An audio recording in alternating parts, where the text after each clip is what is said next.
వీళ్ళకు నచ్చని నాయకులందరినీ కూడా ఒక పద్ధతి ప్రకారము కేసుల్లో ఇరికించి జైళ్ల పాలు చేసే కార్యక్రమము, చంపించే కార్యక్రమాలు దగ్గర నుండి చంద్రబాబు నాయుడు గారు చేస్తూ ఉన్నారు. మొన్ననే పోసాని కృష్ణమురళిని చూశాం. పోసాని కృష్ణమురళి అనే వ్యక్తి సినిమాలో దర్శకుడు. ఆ మనిషి చేసిన తప్పల్లా ఏమిటంటే నంది అవార్డు తనకు ఇస్తే నంది అవార్డును తాను తీసుకోకుండా కుల వివక్ష పాటిస్తున్నారు అని చెప్పి ఒక స్టేట్మెంట్ ఇవ్వడం ఆయన చేసిన తప్పు. 2017లో ఆయన చేసిన ఈ తప్పుకు ఈరోజు ఇన్ని సంవత్సరాల తర్వాత ఆయన మీద 18 కేసులు పెట్టి ఆయన జైళ్ళ చుట్టూ తిప్పి ఏకంగా నెల రోజుల పైనే ఆయన జైల్లో పెట్టించే కార్యక్రమాలు చేశారు.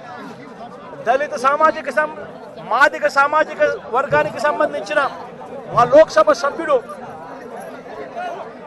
మాజీ లోక్సభ సభ్యుడు నందిగాం సురేష్ పై తప్పుడు కేసులు పెట్టి ఏకంగా 145 రోజులు అతన్ని జైల్లో పెట్టడం కూడా చేశారు. మాజీ ఎమ్మెల్యే పిల్లని రామకృష్ణారెడ్డి ఇతని మీద కూడా కుట్రపూరితంగా తప్పుడు కేసులు పెట్టి 55 రోజుల పాటు ఇతన్ని కూడా జైల్లో పెట్టించే కార్యక్రమాలు చేశారు. దాడులు చేసేది టీడీపీ వాళ్ళైతే జైల్లో పెట్టింది మా వాళ్ళను, వైఎస్ఆర్సీపీకి సంబంధించిన వాళ్ళను జైల్లో పెడతా ఉన్నారు. పోలీసులు క్రియాశీలక పాత్ర పోషిస్తూ ఉన్నారు. వల్లభనేని వంశీ తాను ఘటనా స్థలంలో లేడు అని చెప్పి ఏకంగా తెలుగుదేశం పార్టీ ఆఫీసు దాడి జరిగిన ఘటనలో తాను లేడు అని చెప్పి ఏకంగా కోర్టులోకి వచ్చి తెలుగుదేశం పార్టీకి సంబంధించిన వ్యక్తి, పనిచేస్తా ఉన్న వ్యక్తి కోర్టు 18 సార్లు ఆయనకు వాయిదాలు పిలిస్తే 18వ తారీఖు రాని తప్పని పరిస్థితిలో పోలీసులే తనను ప్రవేశపెడితే కోర్టు ముందర తానే వంశీ అనేవాడు అక్కడ లేడు అని చెప్పిన తర్వాత కూడా వంశీని అదే కేసులో ఇరికిచ్చి అదే కేసులో వంశీని ఇబ్బంది పెడుతూ ఇప్పటికి 50 రోజుల నుంచి వంశీని కూడా జైల్లో పెట్టించే కార్యక్రమాలు చేశారు. ఇలా రాష్ట్రం మొత్తం మీద రెడ్ బుక్ పరిపాలన సాగిస్తా ఉన్నారు. ఇదే చంద్రబాబు నాయుడు గారిని అడుగుతానా, అయ్యా చంద్రబాబు, ప్రజల్లో ఏదైనా కూడా మంచి పేరు తెచ్చుకొని రాజకీయాలు చేయడం నేర్చుకోండి. మీరు సూపర్ 6 ఎందుకు అమలు చేయడం లేదు అని చెప్పి ఈరోజు ప్రజలు గట్టిగా నిలదీస్తా ఉన్నారు. సూపర్ 7 హామీలను ఎందుకు అమలు చేయడం లేదు అని ప్రజలు మిమ్మల్ని గట్టిగా ప్రశ్నిస్తా ఉన్నారు.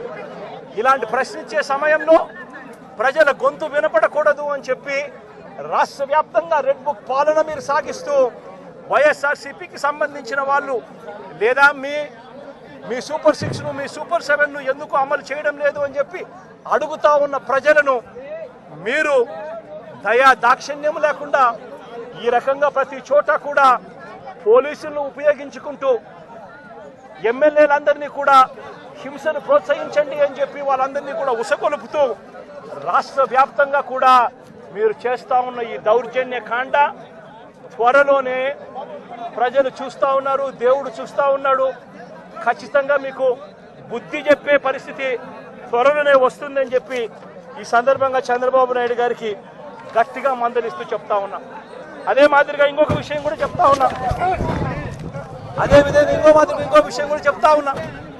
ఇదే చంద్రబాబు నాయుడు గారికి చెప్తా ఉన్నా, ఇదే పోలీసులకు చెప్తా ఉన్నా. పోలీసులు ఎవరైతే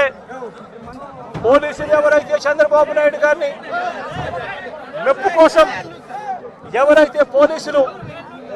చంద్రబాబు నాయుడు గారి మెప్పు కోసం ఎవరైతే వాళ్ళ టోపీ మీద ఉన్న సింహాలకు సెల్యూట్ చేయకుండా చంద్రబాబు నాయుడు గారికి వాచ్మెన్ల కింద పనిచేస్తా ఉన్న ఆ ప్రతి పోలీస్ అధికారికి చెప్తా ఉన్నా, ఎల్లకాలం చంద్రబాబు నాయుడు గారి పరిపాలన సాగదు. చంద్రబాబు నాయుడు గారి పరిపాలన త్వరలోనే వస్తుంది. ప్రతి పోలీస్ అధికారికి కూడా చెప్తా ఉన్నా, మీ బట్టలు తీస్తామని చెప్పి ప్రతి పోలీస్ అధికారికి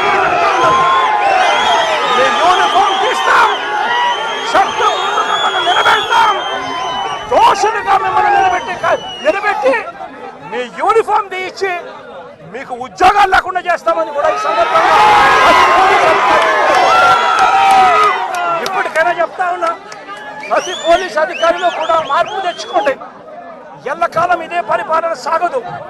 మీరు చేసిన ప్రతి పనికి కూడా వడ్డీతో సహా లెక్కేసి మీరు మిమ్మల్ని దోషులుగా నిలబెట్టి మిమ్మల్ని మీతో కక్కిచ్చే కార్యక్రమం ఖచ్చితంగా చేస్తామని చెప్పి కూడా ఈ సందర్భంగా ప్రతిపాదన గారికి కూడా చెప్తా ఉన్నాం.